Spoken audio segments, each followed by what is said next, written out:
आप देख रहे हैं आदिनाथ टीवी चैनल, अनादि से अनंत की धर्म यात्रा।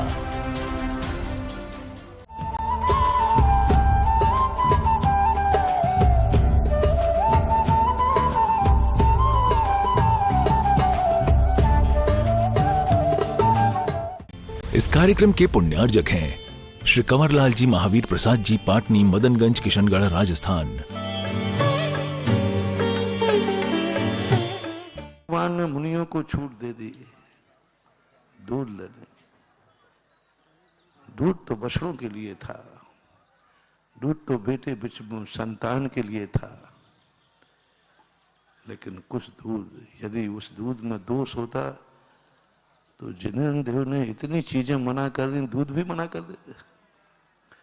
पता नहीं कितनी चीजें मना की हम लोगों को, की तुम लोगों को, की ये नहीं खाना, ये नहीं खाना, इसमें दोष है, शहद नहीं खाना, चाय भली दवाई हो, बैगन नहीं खाना, कितनी चीजों की मनाही की। उन 22 में एक 23वां और रख देते कि दूध भी नहीं पीना, लेकिन नहीं दिया। उल्लेख कर दिया कि नहीं, कल्पना करो वो दूध कितना पवित्र है जो मुनिराज की अंजलि तक जाता है और मुनिराज ले लेते हैं। इसलिए उसका लिखा गया, परोपकार आए गवाम प्रसूति। परोपकार के लिए ही गाय की प्रसूति होती है। पेड़ के लिए कहा, पेड़ कभी अपने फल तरु न खावे अपना फल। अपने लिए उसका कोई फल काम नहीं आता, लेकिन सब कुछ उसके फल दुनिया खाती है। इसलिए पेड़ को इन तीनों चीजों की बराबरी पर, गाय, नदी और पशु, इनकी बराबरी पर सज्जन पुरुषों को, साधुओं को रख दिया। देखो, इन तीनों को साधु के बराबर पे कर दिया और साधु को इनके बराबर कर दिया कि साधु नदी के समान होते हैं, महापुरुष नदी के समान होते हैं, तीर्थंकर नदी के समान हैं, तीर्थंकर गाय के समान हैं, तीर्थंकर पेड़ के समान हैं।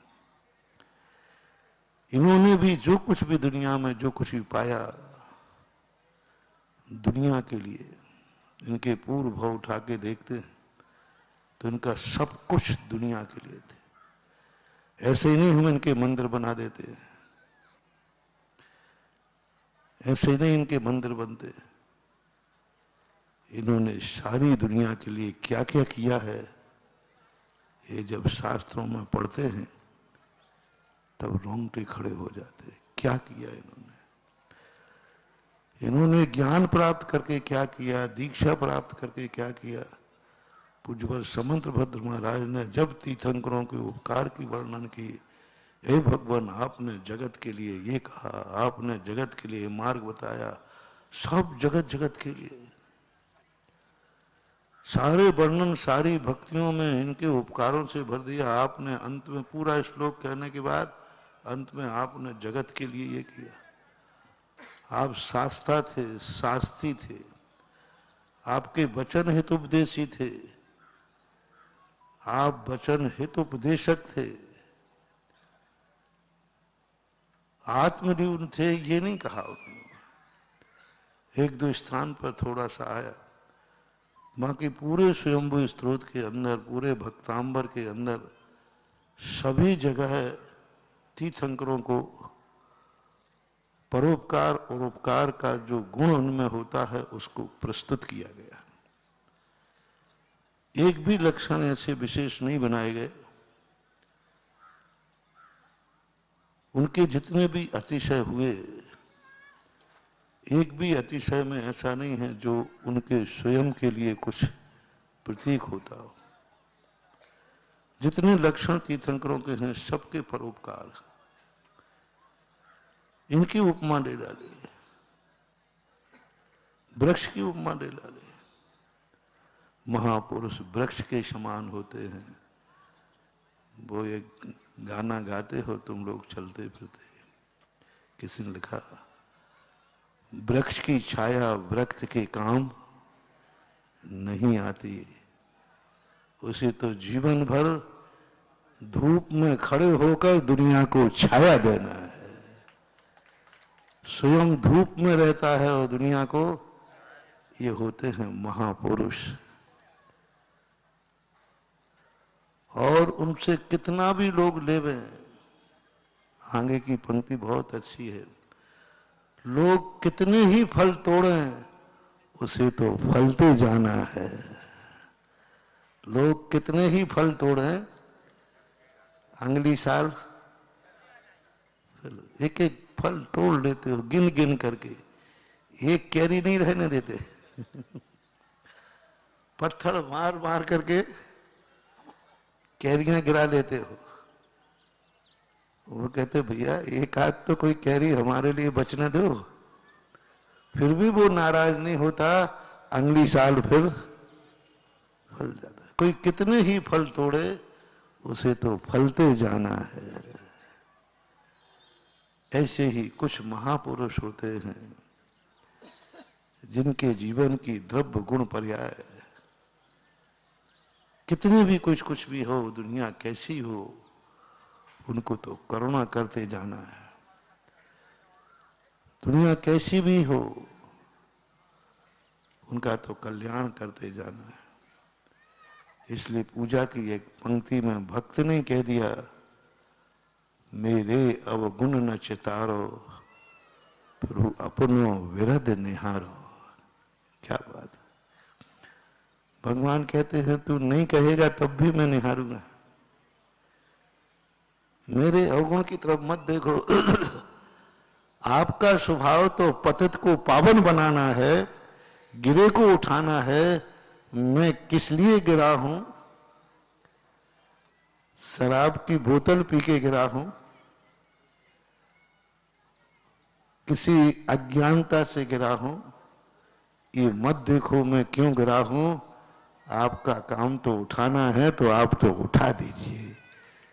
क्या बहुत कलाकार होता है भक्त, है ना। उनका मेरे अवगुण मत चितारो, ये मत पूछना तू गिरा कैसे, पहले ये बता। तो उसने पहले कह दिया भगवान ये मत पूछना कि मैं कैसे गिरा हूं, आपका स्वभाव तो उठाना है तो गिरते को उठा लीजिए। और बात सही है। भगवान यदि हम लोगों के, अपन लोगों के अवगुण देखने लग जाएं तो उनका कभी उद्धार का भाव नहीं आएगा, कभी उद्धार का भाव नहीं आएगा।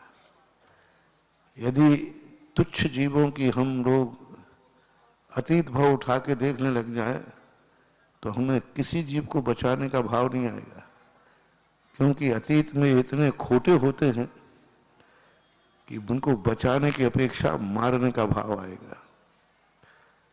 जैसे किसी डाकू का तुम्हें पता चल जाए कि डांका डाल के आया है तो उसे बचाने का भाव करोगे कि पीटने का।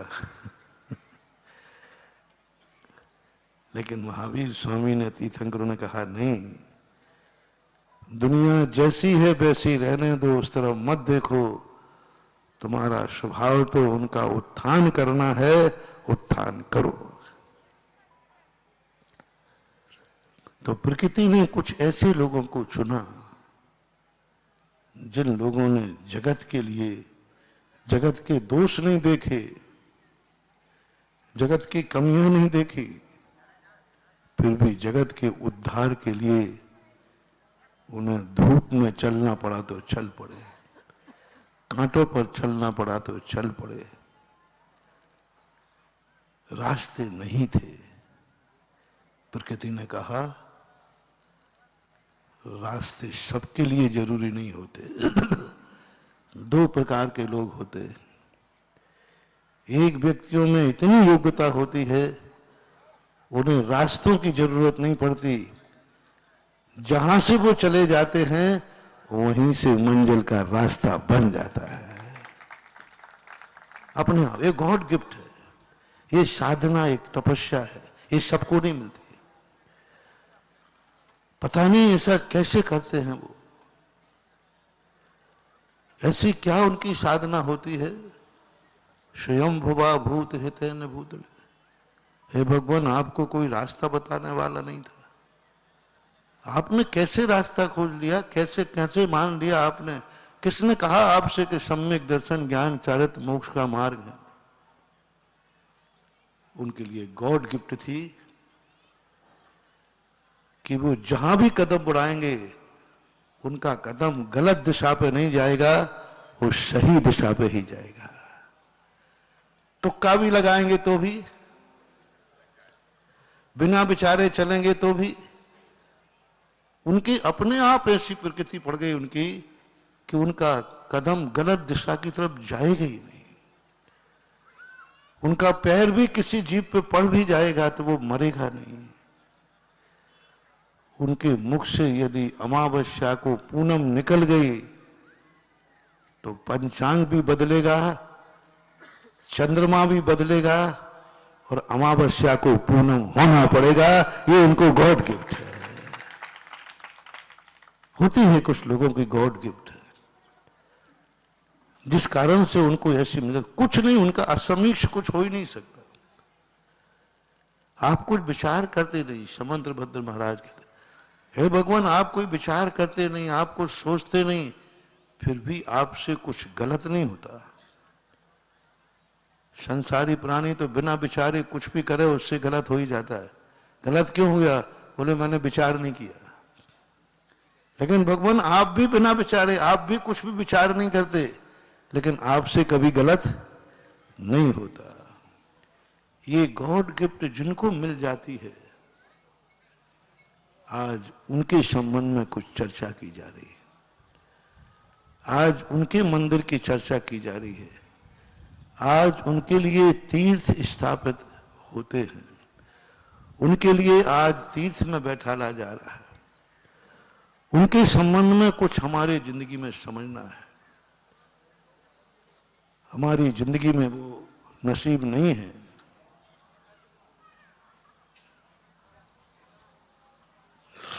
हम स्वयंभू बन सके। हमारी इस पंचम काल में सबकी आगे की लाइट फ्यूज है। फ्यूज ही नहीं है ही नहीं। चौथे काल की जिंदगी की गाड़ी ऐसी होती थी, आगे भी लाइट है, पीछे भी लाइट है और साइड में भी लाइट है। और पंचम काल में एक ही है, बिना लाइट की गाड़ी है। ना आगे लाइट है, ना पीछे लाइट है, ना बाजू में लाइट है, लाइट है ही नहीं।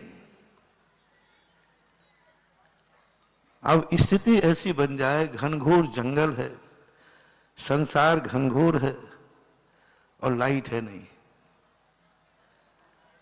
ऐसी स्थिति में जब तुम्हारी गाड़ी जंगल में पड़ जाए, सब तरफ से लाइट गायब हो जाए, अब क्या करते हो?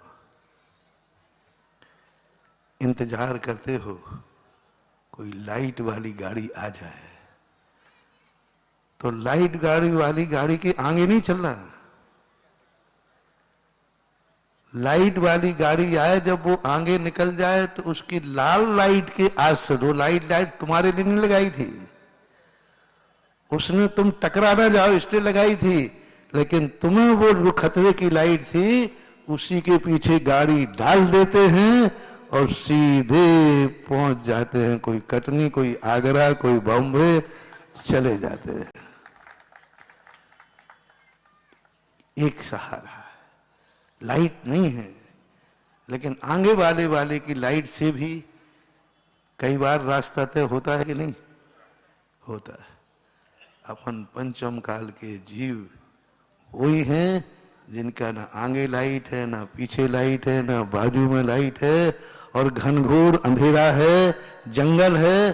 बस अब कोई व्यक्ति तीर्थंकर, कोई व्यक्ति महान आत्मा कोई आगे सामने मिल जाए और हम पहचान लें और उसको पहचान कर मिलकर अपनी जिंदगी की गाड़ी उसके पीछे डाल दें, तो हम पंचम काल के जंगल से, अंधेरे से, बस आज इसी के उपक्रम के लिए पंच कल्याण किए जाते हैं। एक पापी वो हैं इनके एक पाप करने पर मरते हैं और हर साल मारे जाते हैं रावण दशहरा पे। और एक वो महान पुण्यात्मा हैं जिनके एक बार पंच कल्याणक होते हैं, उसके बाद हजारों लाखों बार पंचकणक मनाए जाते हैं। दोनों का देखना, कितने पापी मरे हैं, एक बार मर गया, जला दिया, खत्म कर दिया। लेकिन कुछ पापी ऐसे मरते हैं जिनको एक बार मरने से, एक बार मारने पर जनता को शांति नहीं मिलती। इतना आक्रोश रहता है जनता में कि एक बार मरा है, अभी शांति नहीं मिली, इसे हर साल जिंदा करो। और होली भी तो उसी का प्रतीक है।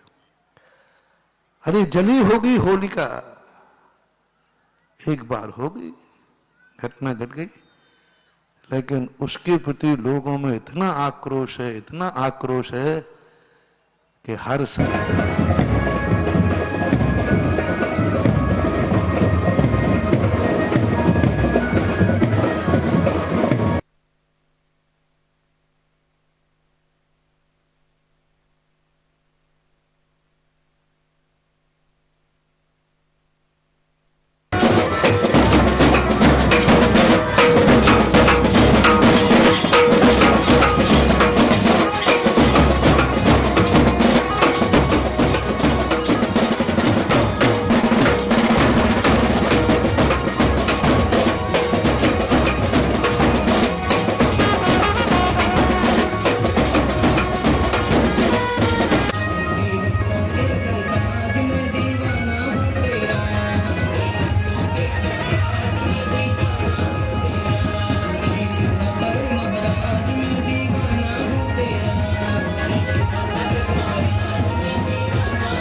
संघ पर आपके परम सानिध्य में बहोरीबंद जैन समाज और चमत्कारोदय तीर्थ क्षेत्र कमेटी के सानिध्य में और आपकी उपस्थिति में एक भव्य जुलूस आदिनाथ जयंती के उपलक्ष्य में समाज ने आयोजित किया।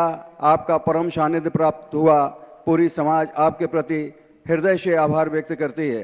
हे गुरुदेव, आज की मंगल देशना आदिनाथ भगवान के उस प्रसंग पर कि जब चतुर्थ काल समाप्त हुआ और पंचम काल का प्रारंभ हुआ, उस समय कल्प वृक्ष आदि का लोप हुआ और आसमान में तारे, सूर्य आदि, चंद्रमा आदि दिखने लगे।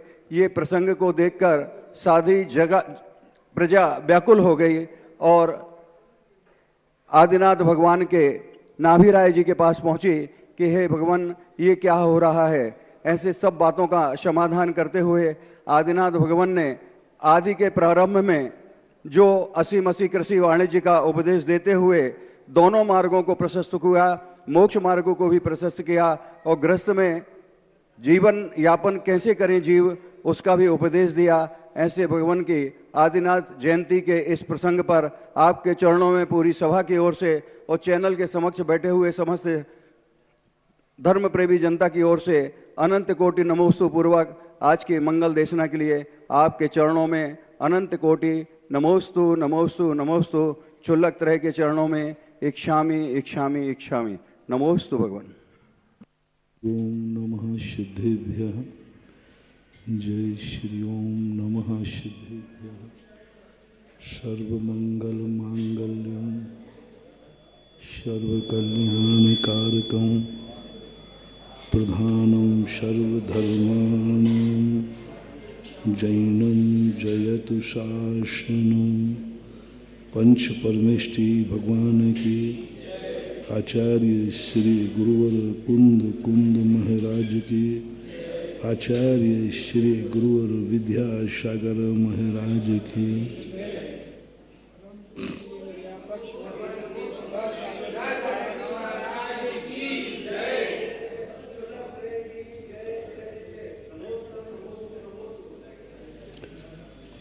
दैनिक प्रवचनों की श्रृंखला में आज एक ऐसी श्रृंखला जुड़ रही है जो उस माला में लॉकेट का काम करेगी, क्योंकि माला में मेरू न हो तो वो माला अच्छी नहीं लगती। माला में यदि लॉकेट न हो तो माला रह जाती है। उसी माला में यदि लॉकेट लगा दिया जाए तो माला हार बन जाती है। माला से सम्मान किया जाता है और हार से श्रृंगार किया जाता है। माला मात्र सम्मान के योग्य होती है और हार का सम्मान नहीं होता, हार से श्रृंगार होता है। माला दूसरे के आनंद के लिए होती है और हार स्वयं के आनंद के लिए होता है। आज दैनिक प्रश्नों के बीच में प्रभु आदिनाथ भगवान का आज जन्म और तप कल्याणक है। चैत बदी नवमी तिथि जन्म्या श्री भगवान। ऐसी तिथि को लेकर के कौन है महान जिसका प्रसंग अपना विगत दिनों से चल रहा है।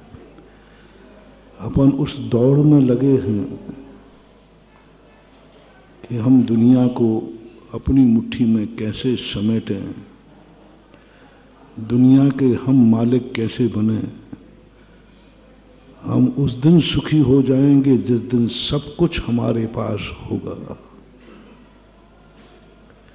मेरे से बड़ा ज्ञान किसी का ना हो, ये तमन्ना हमारे अंदर है। हम सर्वज्ञाता, सर्वदृष्टा, सर्वभोक्ता, सर्वकर्ता, सर्वकर्ता, धर्ता, हर्ता, सब कुछ मेरे पास हो। यह जो दुनिया का सोच है, यही हमें कंगाल बना रहा है। जब जब हमें ये भाव आएगा कि संसार का सबसे बड़ा धनी आदमी मैं बनूं, समझ लेना तुमने संसार से सबसे बड़ा कंगाल बनने का बीज बो दिया। क्योंकि तुमने ये भाव किया संसार का सबसे बड़ा आदमी मैं बनूं, यही कंगाली का लक्षण है।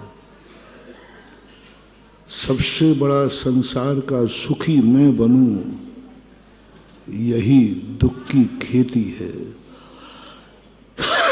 जब ये भाव आवे कि मैं संसार का सबसे ज्यादा सुखी आदमी बनूं, मेरे से ज्यादा कोई सुखी ना हो,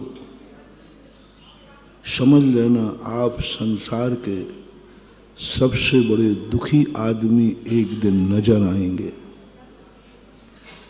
तुम्हारा मालूम भाव आया कि मैं संसार का सबसे बड़ा ज्ञानी बनूं, समझ लेना तुम संसार के सबसे बड़े मूर्ख एक दिन बनोगे। तुमसे ज्यादा मूर्ख कोई नहीं होगा। तुम चाहते हो कि मेरा परिवार सबसे बड़ा हो, एक दिन तुम अकेले बचोगे। तुम चाहते हो कि मेरे पैरों में इतनी ताकत हो कि संसार को सबको पीछे कर दूं। तुम्हारा वो दिन आएगा कि पैर भी नहीं होंगे। हर चीज में यह लगा लेना।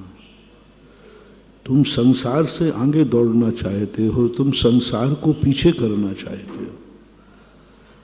तुम आगे होकर संसार को पीछे करना, यही सबसे बड़े पतन का कारण बनता है। कभी भी एक मोटिवेशन ले लें, किसी भी क्षेत्र में किसी को पीछे करके आगे आना, यह पतन का लक्षण है। रिपीट कर रहा हूं, किसी भी क्षेत्र में किसी को पीछे करके आगे आना, यही पतन का कारण है। मन में भी भाव नहीं, वचन से भी नहीं कहना, काया से भी नहीं करना।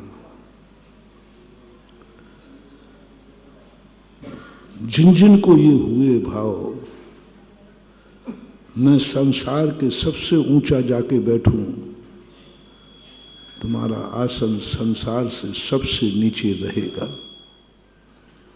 मैं सबसे ऊंचा बैठूं, सब मेरे से नीचे बैठे, तुम इतने नीचे बैठना पड़ेगा कि उससे नीचे कोई स्थान ही नहीं होगा। क्योंकि तुम संसार से सबसे ऊंचे बैठना चाहते हो। शब्द को समझना, सबसे ऊंचे बैठना चाहते हो। सबसे यानी सबको क्या चाह रहे हो, और हम सबसे शब्द पे जोड़ देना। मैं सबसे बड़ा आदमी बनूं, यानी सब छोटे बने और मैं बड़ा बनूं।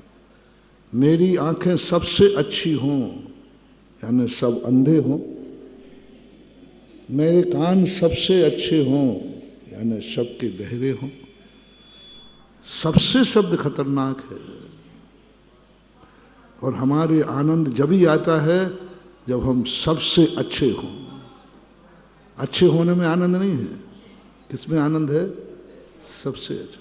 अमीर होने में आनंद नहीं हो, मैं सबसे बड़ा आदमी हूं, सबसे बड़ा आदमी हूं, यानी सब छोटे हों और मैं बड़ा हूं। मेरा सब कुछ, मेरे कपड़े सबसे अच्छे हों, बस फकीर बनने का लक्षण आ गया। सबसे अच्छे कपड़े हों, सबसे अच्छा मकान हो, समझ लेना फुटपाथ का निमंत्रण दे दिया। क्या कहा तुमने?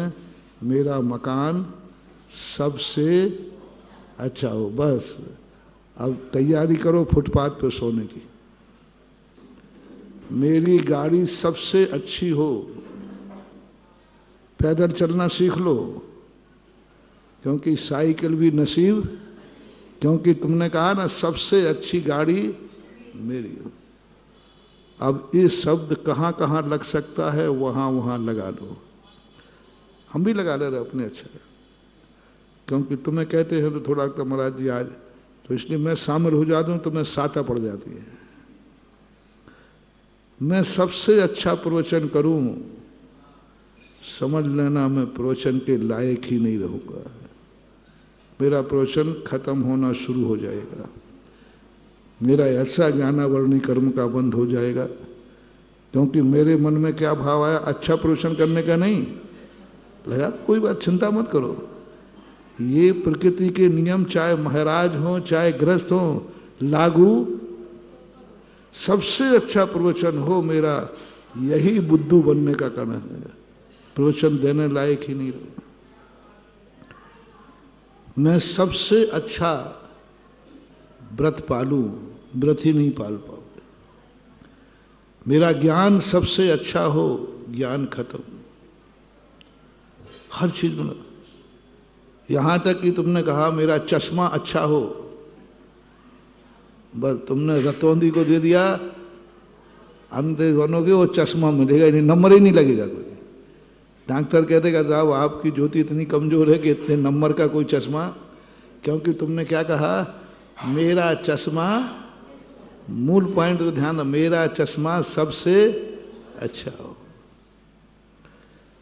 मेरा चेहरा, बोलो जल्दी बोलते जाओ, सबसे, सब मूल शब्द है ना। अच्छे चेहरे की आलोचना नहीं कर रहा हूं मैं, क्या कर रहा हूं, सबसे अच्छा हो, यानी सबका खराब हो। पारिशेष न्याय यही कहलाता है।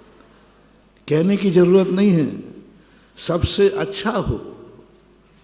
मेरी थाली का भोजन सबसे अच्छा हो। अब सबसे घटिया बनने का तुम शुरू कर दो कि अब तुम्हें ऐसा घटिया भोजन मिलेगा दुनिया में किसी का नहीं, क्योंकि तुमने सबसे अच्छा हो।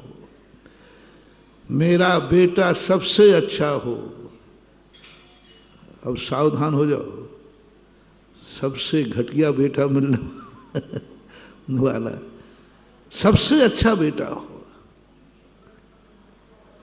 सब तरफ लगाओ। एक आज बहुत बड़ा मोटिवेशन देश के नाम दे रहा हूं आदिनाथ जयंती पर।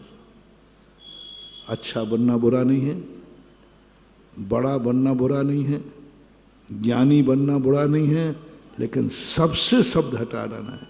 क्या हटाना है? सबसे शब्द हटा दो बस। सबसे नहीं, मेरा मकान अच्छा हो, सबसे अच्छा हो ये नहीं। मेरा मकान अच्छा, कोई बात नहीं, करना ही चाहिए, लेकिन सबसे अच्छा हो ये है अपराध। मेरा ज्ञान सबसे अच्छा हो, कोई बात नहीं, ज्ञान तो अच्छा करना ही, लेकिन हमने क्या लगा दिया, सबसे अच्छा। प्रवचन अच्छा होना चाहिए या नहीं, बोलो ना। मैं भी भावना करूं कि प्रवचन अच्छा हो, बोलो ना। हाँ, करना चाहिए, करना चाहिए, लेकिन हमने क्या लगा दिया, सबसे अच्छा हो। ये सबसे शब्द जो है ये हमारी जिंदगी का नाश कर रहा है, हमें कदम कदम पर फैल कर रहा है। हम एक कदम बढ़ते हैं 10 कदम पीछे कर देता है। हम इतनी मेहनत करते हैं लेकिन किसी में फायदा नहीं होता। व्यक्ति कहता मैं इतनी मेहनत पढ़ता हूं लेकिन पास नहीं हो रहा हूं, कमाता हूं धन आ नहीं रहा, इंटरव्यू दे रहा हूं फेल हो रहा हूं, सब पे मैं पास हो जाऊं, बेटा फेल होने के लक्षण है। महाराज जी 1 लाख बैठे हैं इंटरव्यू में और सब में मेरा नंबर, सब में अब नहीं आ सकता। मेरा सोच, मेरा सिद्धांत, मैं शास्त्रों की नीतियों में बड़ा डीप में जाता हूं। सामने वाला जब कोई इंटरव्यू लेने करने आता है, ये पूछता महाराज सब में मेरा अच्छा नंबर हो, सारी क्लास में सबसे ज्यादा मेरे नंबर हो, मैं आशीर्वाद ही नहीं देता हूं, क्योंकि इसके नंबर अच्छे आएंगे ही नहीं। मैं आशीर्वाद देते ही नहीं, मैं हाँ भाई ठीक चल, उठा देता हूं, क्योंकि इसने क्या शब्द लगा दिया, सबसे अच्छे नंबर मेरे हों। वो कभी अच्छे नंबर ला ही नहीं पाएगा। जितने इंटरव्यू देने आए उनमें सबसे अच्छा इंटरव्यू, महाराज मेरा इंटरव्यू सबसे अच्छा हो ही नहीं सकता, हो ही नहीं सकता। और बोलो ये आदत अनादि काल से प्राय आत्मा में है कि नहीं है। बस आज एक सूत्र ले लो, मंत्र ले लो, हमारे विफल होने का कारण क्या है। हम अच्छा होना चाहते हैं, हो ही नहीं पा रहे। हम अच्छा सोचना चाहते, सोच ही नहीं पा रहे। हम बड़े बनना चाहते, बड़े बन ही नहीं पा रहे। हम ज्ञान करना चाहते हैं, पढ़ रहा हूं, ज्ञान नहीं हो रहा। दिन रात मेहनत करके इंटरव्यू दे रहा हूं, पास ही नहीं हो रहा। इन सब के पीछे एक शब्द अपनी गलती हुई। हमेशा हमने हर चीज के सामने सबसे शब्द लगा दिया। आज हमें आदिनाथ जयंती पर यह सबसे शब्द का त्याग करना है। जिंदगी में कभी मत आने देना स्पर्धा और ईर्षा, ये दोनों हमारे पतन का कारण बनते हैं। ईर्षा में सामने वाले को रोक रहा है, स्पर्धा में वह उसको पीछे कर रहा है। ईर्षा ज्यादा खतरनाक है। दो चीजों का मोटिवेशन दे रहा हूं। एक ईर्षा तो इतनी खतरनाक है, स्वयं बढ़ने का भाव नहीं कर रहा है, ये क्यों बढ़ रहा है। मेरा सम्मान नहीं होवे इसका गम नहीं है, इसका क्यों हो रहा है। मेरे मकान ना होवे कोई बात नहीं, इसका क्यों बन रहा है। मुझे खाने मिले या नहीं मिले, ये क्यों खा रहा है। मेरे चेहरे पर खुशी हो या नहीं हो, ये खुश क्यों है। ये ईर्षा है, ये तो खतरनाक है। इसको तो कभी जीवन में पनप नहीं मन देना। देख दूसरों की बढ़ती को कभी न ईर्षा भाव करो। महानुभाव, तुम कुछ नहीं कर सकते हो तो कम से कम एक काम करो, ईर्षा नहीं करना। दूसरा आगे बढ़ रहा है, ईर्षा मत करना। बस ईर्षा ऐसी अग्नि है जो जला के भस्म कर देती। कितना भी अपना पुण्य हो, ये क्यों आगे बढ़ रहा है, इसको कैसे रोका जाए। ये तो आगे ही बढ़ते जा रहा है, तुम कभी नहीं रोक पाओगे उसको। ये शक्ति खत्म क्यों हो गई तुम्हारी कि सामने वाले के सामने वो कार्य कर रहा है, तुम करने लायक ही नहीं रहे, तुम असमर्थ हो गए। क्यों? क्योंकि तुमने कभी किसी के कार्य की ईर्षा की होगी। तुम समर्थ नहीं हो, वही वाली बात। मिलकर बैठे हैं बैठक में जुगनू सारे। मिलकर बैठे हैं बैठक में जुगनू सारे। मुद्दा क्या है? सूरज को कैसे हटाया जाए। मुद्दा क्या है? कैसे ना। और है कौन? मिलकर बैठे हैं। मैं फिर आप अपनी महफिल ले लो, क्योंकि महाराज का महाराज मीटिंग तो नेताओं में होती है, तुम्हारी महफिल ले लो। मिलकर बैठे हैं महफिल में जुगनू सारे, चर्चा कर रहे हैं सूरज को कैसे हटाया जाए। क्योंकि वो जान रहे हैं कि सूरज रहेगा तब हमारी जुगनू चमकने वाली नहीं है। ये कभी अपनी जिंदगी में मत लाना। यदि ये तुम्हें नहीं लाए तो मैं तुम्हें ऐसा रास्ता बताऊंगा दूसरा कि तुम जुगनू में भी सूर्य की बराबरी करोगे।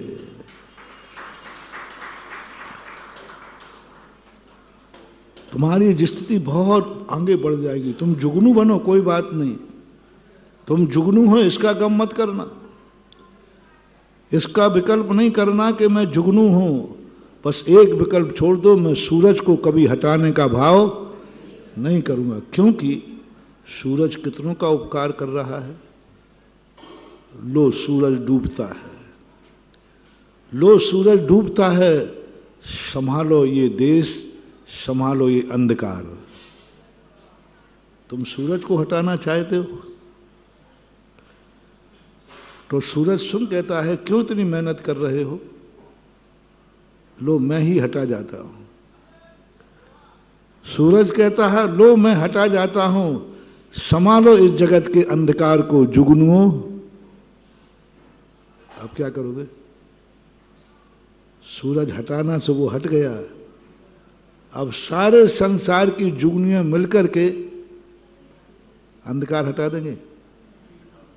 फिर ये बद्दुआ किसको मिलेगी? तो अभी तो जुगनू हो। हाँ, एक बहुत पहले जुगनू पिक्चर चली थी, वो टोप वाली, वहां जुगनू नाम है मछली का। स्वर्णमयी मछली ऐसे स्थान पर रखी है जहां उठा करके आगे पीछे तुम देख लेना, अभी की नहीं, बहुत पुरानी है। तो वो जुगनूपना भी तुम्हारा खत्म हो जाएगा, क्योंकि अब सारा जगत तुमसे कहेगा, तुमने तो मीटिंग कह के कह दिया इस सूरज को हटा दो, सूरज को हटा दो। तो कुछ लोग जुगनुओं का बहुमत देख लिया। कितनी जुगनू ज्यादा होती है कि सूरज ज्यादा होते हैं?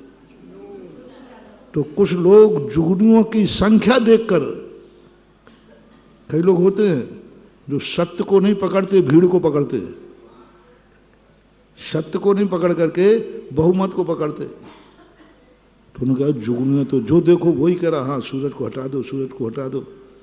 तो सारे अच्छे लोग भी थे, वे भी उस तरफ लग गए और उनका हाँ साहब सूरज को हटना चाहिए, जब तक सूरज नहीं हटेगा जुगनुओं को कौन पूछेगा।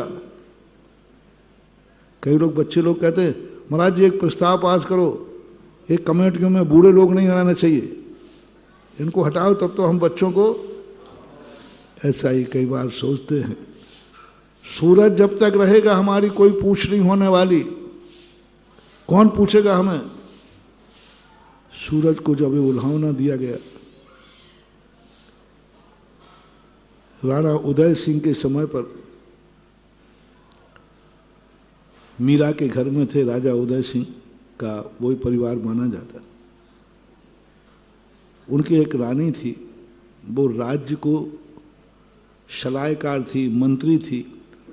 राजा उदय सिंह राणा प्रताप के पिताश्री अपनी बड़ी पत्नी से बड़ी सलाह लेते थे, परामर्श करते थे। तो छोटी रानियां कहती थी, वो बाद में झगड़ा करती थी, देखो राजा साहब कभी हमें मीटिंग में नहीं बुलाते, कभी। तो क्यों नहीं बुलाते? बोले तुम्हारे कारण से, तुम्हारे कारण से नहीं बुलाते, जब तक तुम रहोगी हमारे इस घर में कोई इज्जत नहीं होगी, तुम्हारे कारण से हमारी कोई इज्जत नहीं है। तुम जब तक रहोगे मुझे इज्जत मिल ही नहीं सकती, क्योंकि तुम बड़ी हो, तो तुम्हारे लिए इज्जत मिलती, हमारे तो कोई इज्जत मिली नहीं। एक दिन बहुत झगड़ा हुआ, सब रानियां एक पक्ष में हो गई, मंत्री एक पक्ष में हो गए, सब हो गया। बात सही है, इन छोटी रानियों की बात सही है कि जब तक ये बड़ी रानी रहेगी छोटी को कोई पूछने वाला, बड़ी रानी को वैराग्य हो गया। और दिक्कत तो जब हुई, राजा उदय सिंह भी छोटी रानियों के पक्ष में आ गए। बोले बात तो सही कह रही छोटी रानियां, क्योंकि आप बड़ी हो तो बड़ी के सामने छोटी आगे कैसे आए, हमें भी बड़ी को पूछना पड़ता है। तब रानी जीजाबाई करके उनकी बड़ी रानियां थी, तो उन्होंने जाकर के वैराग्य हो गया। और वे मीराबाई की देवरानी थी, मीराबाई हुई ना जो, वो मीराबाई के मार्ग पर चली गई वृंदावन। वृंदावन जाने के बाद राजा उदय सिंह के ऊपर एक ऐसा संकट आया, ऐसा संकट आया, अब निवारण के लिए सारी रानियां बैठा ली, सब बैठे, किसी का दिमाग काम नहीं करा। अब उस संकट के निवारण का कोई उपाय नहीं, कोई उपाय नहीं हो, पूरे वंश को मरना निश्चित है। चारों तरफ से अकबर ने पूरे राज्य को घेर लिया है, बचने का कोई उपाय नहीं है। या तो सिलेंडर करो, बंदी बना लेगा वो, कोई उपाय ही नहीं। अंत में जब मरने की बात सोची कि ठीक है अब अपन सब लोग मरते हैं,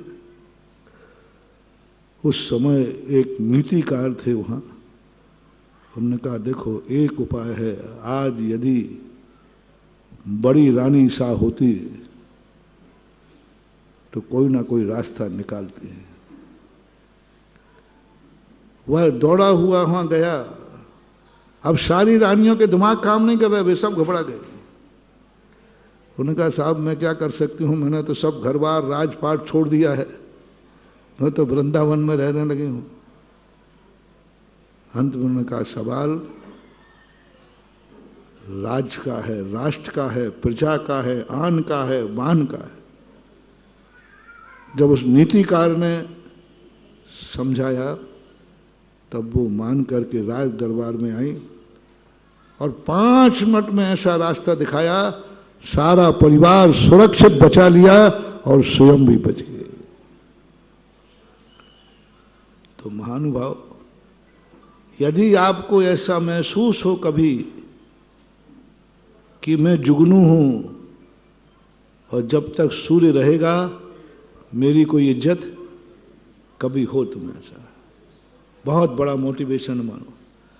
अपने से बड़ों के कारण यदि तुम्हें महसूस हो रहा हो कि इनके कारण मेरी इज्जत होने वाली, ये जब तक रहेगा मेरा कोई भी पूछने वाला नहीं, मेरी कोई इज्जत नहीं होने वाली। आजकल ये घरों में इसी बात को झगड़ा होता है। छोटा भाई बड़े भाई को ये आरोप, तुम्हारे सामने मुझे कौन पूछेगा, सारे निमंत्रण के कार्ड तुम्हारे नाम से आएंगे क्योंकि तुम बर्थडे हो, हमारे नाम से कार्ड आने का आप लोग बोल दो। हाँ मालूम, सब मालूम। हम लोग हंडी का एक चावल देख लेते, पता चल जाते सब एक से ही है। आपके घरों में वही लड़ाई है, यही झगड़ा है। यदि तुम्हें कभी ऐसा महसूस हो कि मैं छोटा हूं और ये बड़ा है, इस बड़े के कारण से मेरी कभी इज्जत हो नहीं सकती। जब नगर में बड़े रहेंगे हम कभी अमीर बन ही नहीं पाएंगे, हमें कभी धंधा मिलेगा ही नहीं, क्योंकि यहां बड़ा व्यापारी है। बड़ा व्यापारी जब तक रहेगा हम छोटे व्यापारियों को धंधा मिलेगा नहीं। ये मार्केट में होती है कि नहीं चर्चा भाई, अपन मंडी जाएंगे वहां बड़ा खरीदार है तो अपन को माल मिलना ही नहीं। हर क्षेत्र में ये हो रहा है। ये जिंदगी का सबसे बड़ा वीक पॉइंट है महानुभाव, सबसे बड़ा खतरनाक पॉइंट है। अब इस चीज से हमें उरल होना है नहीं। हम जुगनू हैं,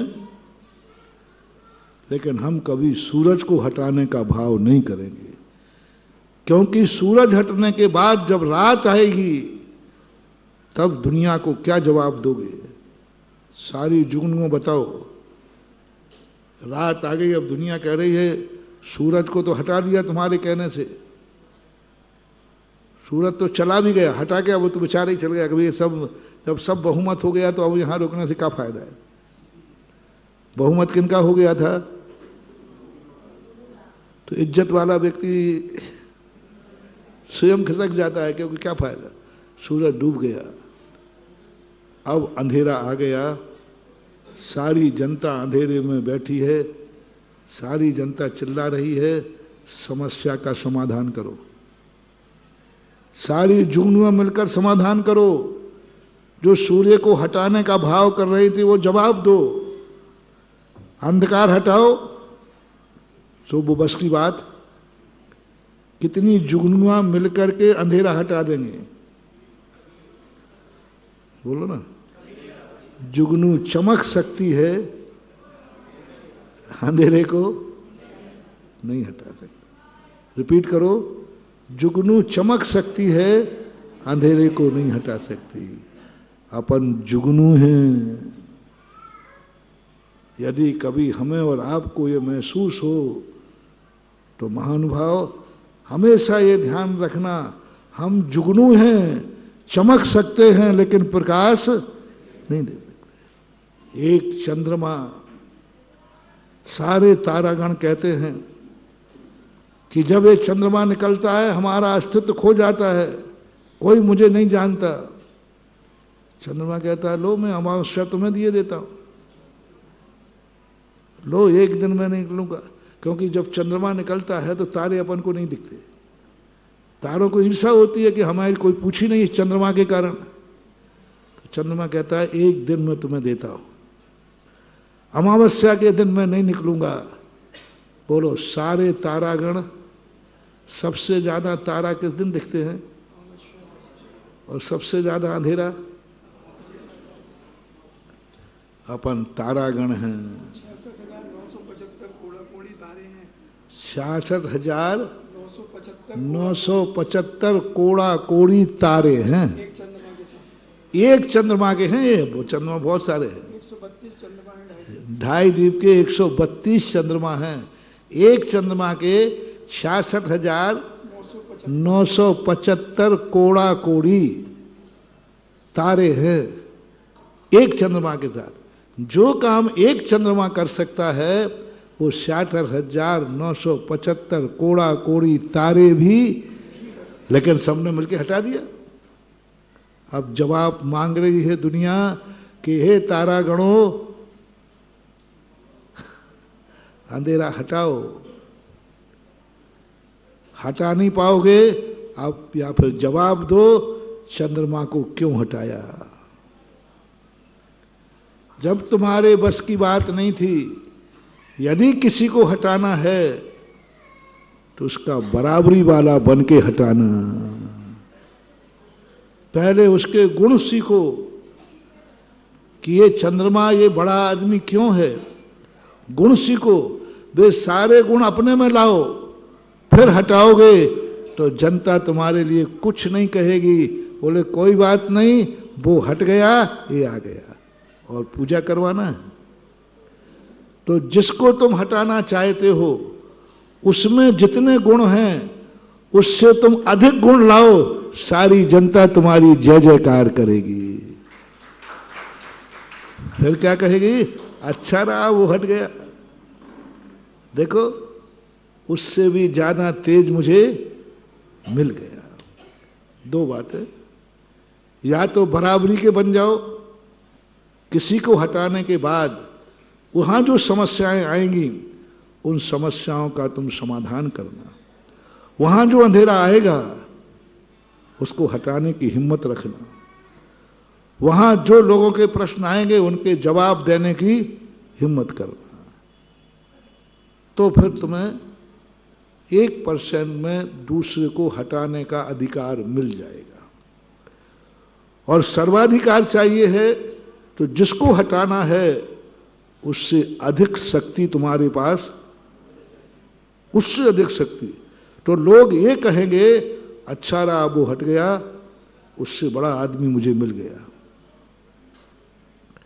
वो नहीं हटता तो देखो इतना अच्छा काम नहीं होता। तो फिर तुम्हारे जगत में पूजा हो जाएगी, तुम जगत में मान्य कहलाओगे, तुम अधर्मी नहीं तुम धर्मी कहलाओगे। राजनीति लिखी है चाणक्य ने कि किस राजा को हटाना है।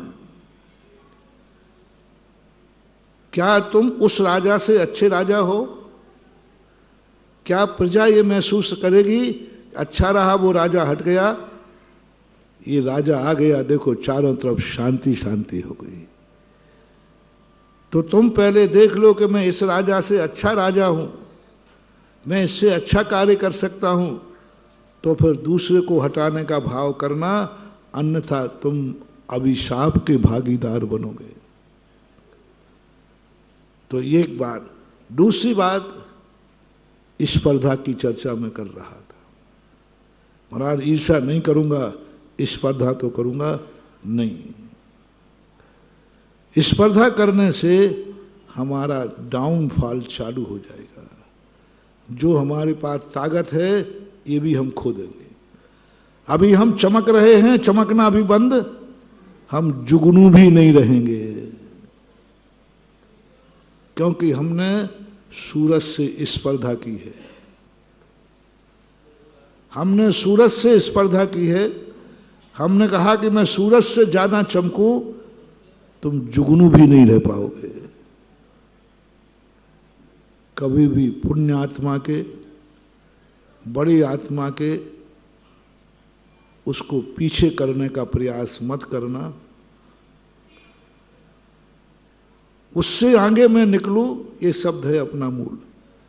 उससे आगे मैं निकलूं, सबसे आगे मैं चलूं, ये नहीं करना, क्योंकि सामने वाला तुम्हारे लिए, यदि सड़क पे तुम साइकिल लेके आगे चल रहे हो, नहीं हटना पीछे। इसके बाप का है और पीछे चल रहा है डंपर। क्या चल रहा है? और तुम काहे पे चल रहे हो? और हैकड़ी क्या है? मैं इससे आगे निकल के रहूंगा और नहीं हटना, देखें क्या कर लेगा। साइड से हो जाओ भैया। एक टिल्ला लगेगा, उसका कुछ नहीं बिगड़ा, तू खंती में पड़ेगा, थोबड़ा भी बिगड़ जाएगा। इसलिए कभी भी किसी व्यक्ति से जब महसूस हो कि ये हमसे बड़ा है, ज्ञान में, ध्यान में, तप में, धन में, उम्र में, बल में, किसी भी चीज में बड़ा है, पूज्यवर कुंद कुंद स्वामी समय सार के अंदर कहते हैं, जब तुम्हें महसूस हो कि ये व्यक्ति हमसे आगे है सब चीज में, गुणों में, सब में, कभी उसको पीछे करने का भाव मत करना। पुण्यात्मा से मत टकराना, चूर चूर हो जाओगे। उसका कुछ नहीं बिगड़ेगा, उसका कुछ नहीं बिगड़ेगा, और तुम उठने लायक, और डंपर का क्या बिगड़ेगा? शायद साइकिल से टकरा में उसकी ट्यूबलाइट भी नहीं फूटेगी, लेकिन साइकिल वाले का क्या बिगड़ जाएगा? जिंदगी खत्म हो जाएगी। अपनी कुबत समझो, अपनी कुबत समझो, अपने से बड़े से टकराने का भाव छोड़ दो, स्पर्धा मत करो, किसी को पीछे करने का भाव मत करो। मैं सबसे आगे जाऊं, आगे बढ़ना है, आगे बढ़ना है, लेकिन सबसे आगे नहीं। रिपीट करो, आगे बढ़ना है लेकिन सबसे आगे नहीं। अमीर बनना है लेकिन सबसे ज्ञानी बनना है, सबसे अधिक ज्ञानी नहीं। अच्छा प्रवचन करना है लेकिन सबसे अच्छा नहीं करना। अच्छा खाना है लेकिन सबसे अच्छा नहीं खाना। ये सबसे शब्द अपनी जिंदगी में निकालना, और ये सब निकल जाने के बाद फिर यदि तुम्हारे पास सब कुछ है,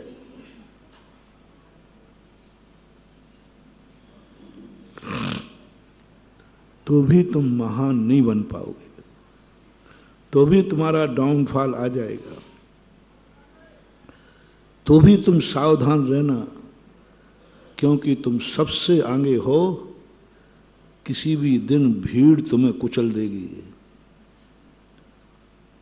तुम पुण्यात्माओं को पीछे करके आए हो, सावधान, तुम ट्राला के आगे चल रहे हो। यदि साइकिल वाले के आगे चलते तो फिर भी ठीक था, लेकिन तुम किसकी स्पर्धा कर रहे हो? ट्राले वाले।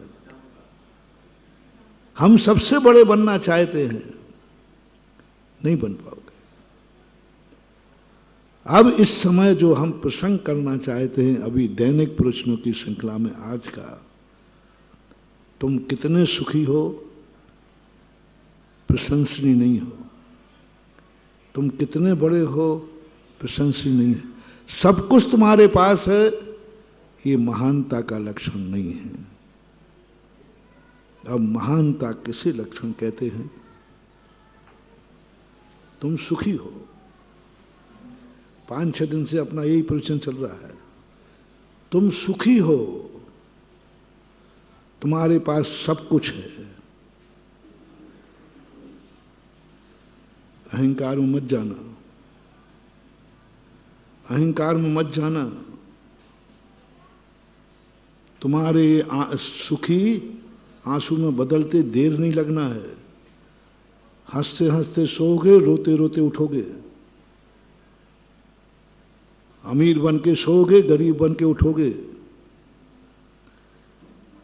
ऐसे लोग एक दिन में महलों का राजा, गलियों का राजा बन जाता है। कभी अपने जीवन में नहीं करना।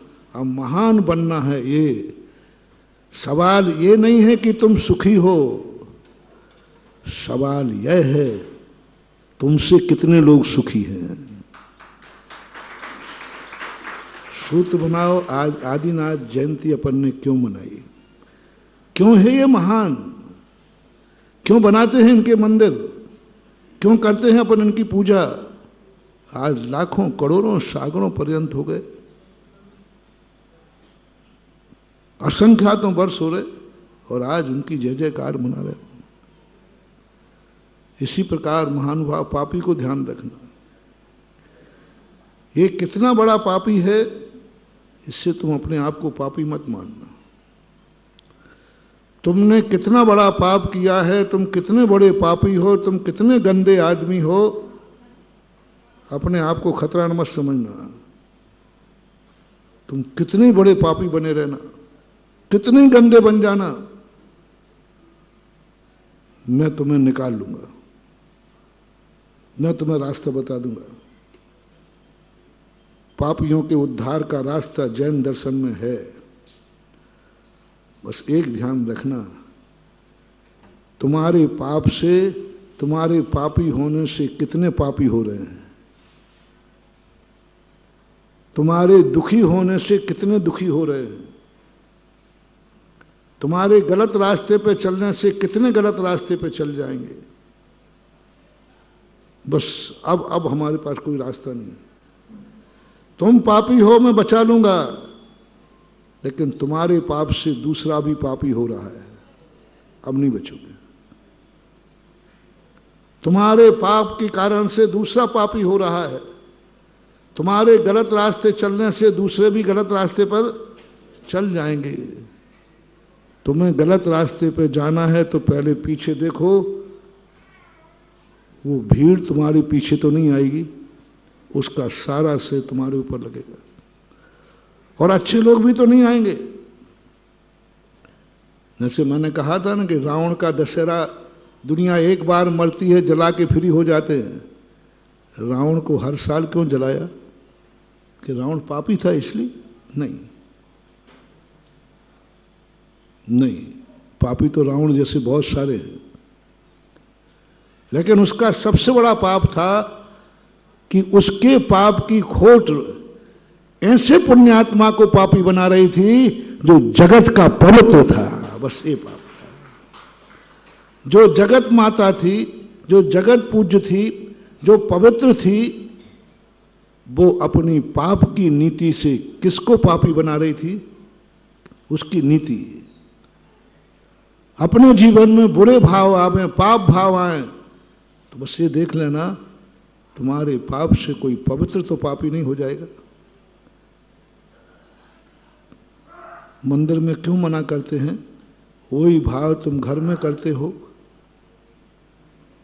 वही बच्चा घर में गंदगी करता है, लेकिन घर में तो तुम्हें डर नहीं लगता ना। बच्चा घर में लघु शंका कर सकता है कि नहीं? बोलो, करता ही, पोटी भी कर देता है, बुरे भाव भी आते। लेकिन वही बच्चा मंदिर में कर दे तो आपकी आत्मा कांप जाती है। महाराज जी बच्चे ने लघु, अरे बने कि बच्चा है, लघु शंका घर में करता है कि नहीं? वो तो करता है, लेकिन कहां कर दी? क्यों? गंदे स्थान पर गंदगी करने में उतना पाप नहीं है, लेकिन जो पवित्र स्थान है उस पर गंदगी कर दी, ये ध्यान रखना। दुनिया में तुम्हारे बुरे भाव होते हैं, कोई फर्क नहीं पड़ता, लेकिन एक भाव तुमने मंदिर में कर लिया। दुनिया के प्रति तुम्हारे बुरे भाव होते हैं, हो जाएं, तुमने एक सती के प्रति बुरा भाव कर लिया, तुमने एक धर्मात्मा के प्रति बुरा भाव कर लिया। तुम्हें क्रोध आता है, कोई बात नहीं, तुमने ये क्रोध साधु के ऊपर किया है, अब बर्बाद हो जाओगे। तुम्हें द्वेष भाव आता है, कसाय भाव आती है, कोई बात नहीं, कसाय आती रहती है। कितनी बड़ी तुम्हें कसाय आ जाए, कोई चिंता मत करना, उद्धार हो जाएगा। ये कसाय किसी साधु के प्रति तो नहीं है। तुम गले में सांप डाल दो ना, क्या फर्क पड़ता है, गला ही उतार दो, कोई फर्क नहीं पड़ता। किसके गले में सांप डाला है? अब नहीं माफ है, अब माफ नहीं होगा। सांप डालने से कोई नरक नहीं जाता है, किसके गले में सांप डाला है? तुम्हारा क्रोध किस पे आया? तुम्हारी नीयत किस पे खराब हुई? तुमने किसके प्रति बुरा भाव किया है? तुम गंदे थे, तुमने किसको गंदा किया है? तुम्हारी गंदगी से कौन गंदा हुआ है? बस ये तुम मोटिवेशन ले लेना। तुम्हारी गंदगी पर कोई विचार नहीं कर रहा। अंजन चोर जैसे पापियों का भी उद्धार हमारे यहां होता है, कल ही कहा था। कोई डरने की जरूरत नहीं है, कितनी बड़ा पाप हो जाए, बस एक विचार कर लेना, तुम्हारी गंदगी से कोई दूसरा पवित्र आदमी तो गंदा नहीं हुआ है। तुम्हारे क्रोध का शिकार कोई सज्जन तो नहीं बना है, क्षमा का भंडार। तुम्हारी बुरी नीयत से कोई दूसरे की जिंदगी खराब नहीं करना। यदि कोई हो रहा है, वहां से दृष्टि हटा दो। मैं बुरा हूं, लेकिन मंदिर में बुरा नहीं होने दूंगा। मैं बुरा हूं, बुरा रहूंगा, लेकिन मंदिर में बुरा कार्य नहीं करूंगा। मुझे क्रोध बहुत आता है, लेकिन मुन क्षमाशील महाराज से कभी क्रोध नहीं कर। कोई रिकॉर्ड तो है तुम्हारे पाप से, तुम गंदे हो। ध्यान रखना, इसी से मैं मोटिवेशन दे रहा हूं। तुम एक दूसरे को छू रहे हो कि नहीं अभी? लेकिन बस ये ध्यान रखना, कोई नहा धो के 16 का कपड़े पहन के आया, उसे मत छूना। 17 को 17 वाला छू ले वे तो पाप नहीं है, और 17 वाला 16 वाले को छू ले वे तो तुम्हें पाप है। ध्यान रखना, 16 वाले को पाप नहीं, वो 17 का भी हो गया। कोई 16 के कपड़ा पहने था और वो छू लिया किसी ने, तो वो उसको उतना दोष नहीं लगेगा। दोष किसको लगेगा? छूने वाले को। तुम्हें बचना है कि मैं 16 के कपड़े पहनूं या नहीं पहनूं, लेकिन मैं 16 वाले को अशुद्ध नहीं करूंगा। बस तुम मत पहनना 16 के कपड़े, कोई जरूरी नहीं है। कोई जरूरी नहीं कि तुम 16 के कपड़े पहनो, आहार को आओ। कोई जरूरी नहीं कि 16 के कपड़े पहनकर अभिषेक करो, नहीं करना मत करो, कोई बात नहीं, चलेगा। लेकिन इतनी सावधानी रखना कि तुमने 16 के कपड़े नहीं पहने, कहीं 16 के कपड़े गाड़ी को छू मत लेना, नहीं तो तुम्हारी हालत वही होगी जो रावण की हुई है। रावण ने किसको छुआ? एक पवित्र आत्मा को, एक शुद्ध आत्मा को, एक जिसका मन वचन है पवित्र है, सब कुछ पवित्र है, सारा जगत जिसे पवित्र आत्मा कहता है, उसको छुआ है। अब ये पापी एक बार नहीं मरेगा, जन्म जन्म तक मरेगा, क्योंकि पवित्र को छुआ है। ऐसे ही तुम्हें सोचना है। बाबा भारती के घर में घोड़ा का चूहा खड़ग सिंह ने बड़े बड़े डांके डाले, उसने कभी उसको पसीना नहीं आया। लेकिन आज चोरी कहां की थी? क्या चुराया था? जिस घोड़े पर साधु बैठता था, सज्जन बैठता था, उस घोड़े को चुराया। खड़ग सिंह पचा नहीं पाया वो घोड़ा। खड़ग सिंह के बाद जो चीज गई कभी वापस नहीं आई, और बाबा भारती का घोड़ा आया नहीं, वो दे के गया। चोर ले जाता है, कभी देता नहीं है, लेकिन वो माली ऐसा था कि चोर ले भी गया और दे भी गया। इसलिए मैं आज कहना चाह रहा हूं कि आप लोग कभी भी कोई कार्य करो, सामने वाले को देखना वो कैसा है। यदि वो शुद्ध कपड़े पहने हैं तो महानुभाव एक ही कहना, मैं भली शुद्ध पहनूं या नहीं पहनूं, लेकिन किसी को छूंगा। सुन रहे हो रे आहार देखने वालों? हाँ, थोड़ा बहुत अपनी बात भी तो कहते जाऊं, अलग से तो कह नहीं पाऊंगा।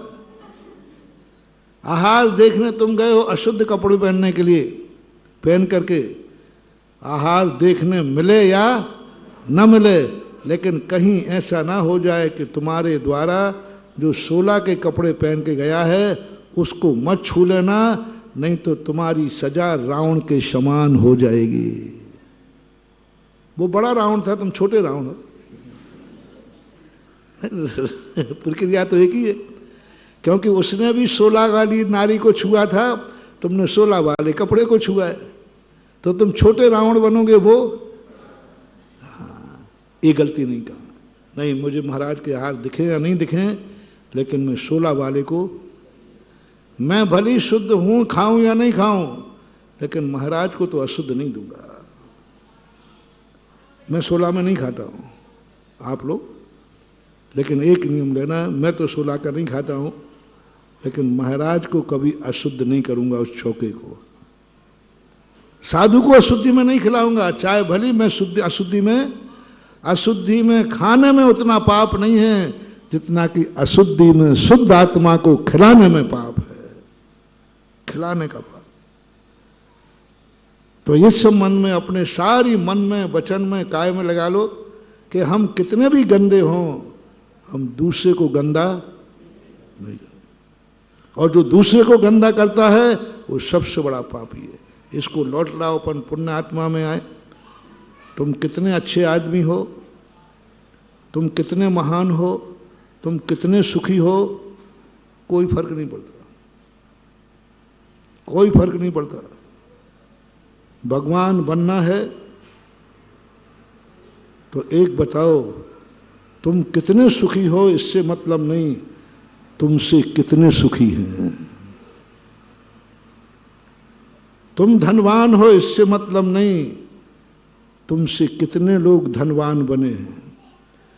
तुम साधु हो इससे मतलब नहीं, तुमसे कितने लोग साधु बने हैं। तुम किस मार्ग पर चल रहे हो इससे मतलब नहीं, तुम्हारे पीछे तुम्हारे मार्ग पर कितने लोग चल रहे हैं। तुमने कितनों को चलाया है।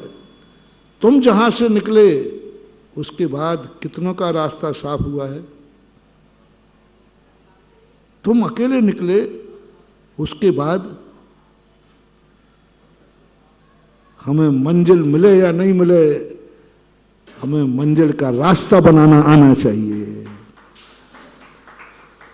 तुम किसी को मंजिल ले जाओ या ना ले जाओ, लेकिन मंजिल तक का रास्ता जरूर बना देना। किसी को उठा करके मंजिल तक ले जाने की ताकत तुम में नहीं है, इतना भार तुम नहीं उठा पाओगे, तो कम से कम जहां से तुम चलो उस रास्ते को बना देना, तो भी तुम तीर्थंकर कहलाओगे। तीर्थंकर किसी का कल्याण नहीं करते, किसी का कल्याण नहीं करते, प्रवचन भी नहीं देते, आंख उठा के देखते नहीं, हाथ भी नहीं उठाते, कुछ नहीं करते, किसी को नहीं उद्धार करते, पर रास्ता बना देते हैं कि उसके पीछे लाखों का उद्धार हो जाता है। घाट बना देते, रास्ता बना देते हैं, यहां से उतर जाओ। तो अपनी जिंदगी में कौन को, जो हमने एक दिन कहा था, सर्व स्वय शक्ति और सर्वभौम। स्वय शक्ति यानी सब कुछ मेरे पास है, लेकिन इतने से काम नहीं किया। समंतभद्र महाराज कहते हैं, भगवान आप सर्वभौम भी थे। सर्वभौम का अर्थ है कि आपने जितना किया, जितने आप सुखी नहीं थे, जितना कि आपसे दुनिया सुखी थी, आप उतने सुखी नहीं थे। आप तो पेड़ थे, पेड़ बनना, स्वयं धूप में खड़ा है,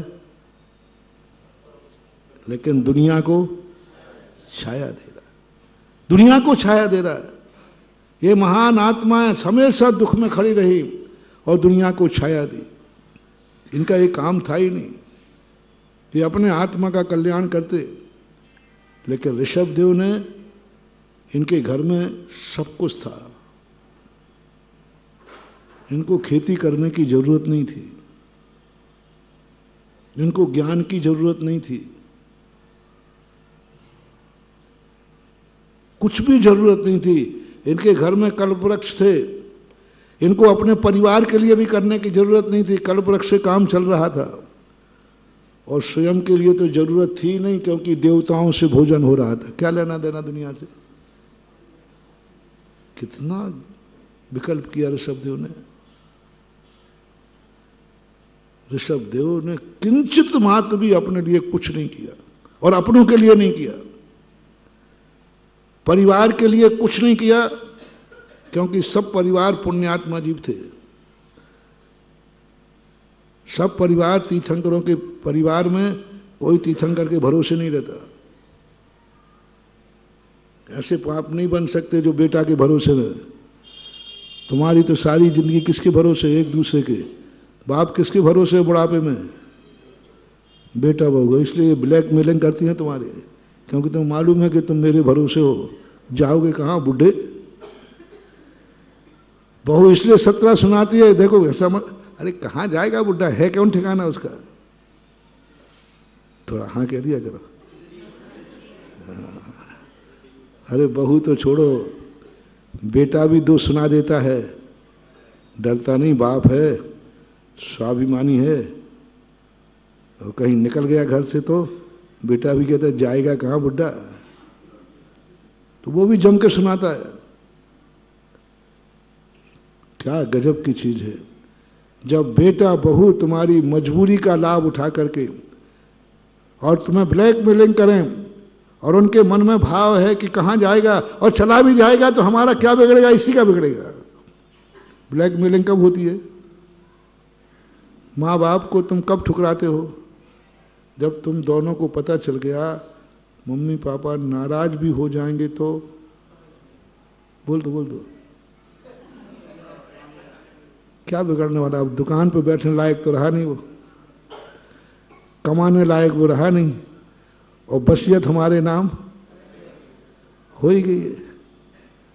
अब उस बाप की तुम जितनी दुर्दशा करते हो तो करोगे। तुम एक ही दोनों बैठ के निर्णय करोगे। यदि पापा मम्मी पापा नाराज हो गए तो बोले क्या करो, क्या बिगड़ने वाला, क्या बिगड़ने वाला? पहला तो यही है, जाएंगे कहाँ? नहीं वो जा सकते हैं, उनकी एक बिटिया है। सब डर मैं जानता हूँ, सब उनके बिटिया है, बिटिया दमांड बहुत चाहते हैं, वो मम्मी पापा वहाँ चले जाएंगे, वहाँ उनको ठिकाना मिल जाएगा और यहाँ से अच्छे रखेंगे वो। तुम्हारी बहू तुम्हारी पत्नी दूसरी क्या कहेगी? पहला तो क्या कहा, जाएंगे कहाँ? जाएंगे कहाँ? कोई है ही नहीं। और यदि उनका कोई ठिकाना हो और फिर तुमने कहा नहीं देखो वो वहाँ जाके चले जाएंगे पक्का है, और यहाँ से ज़्यादा अच्छे रहेंगे, तो तुम्हारी पत्नी दूसरा जवाब क्या देगी तुम्हें?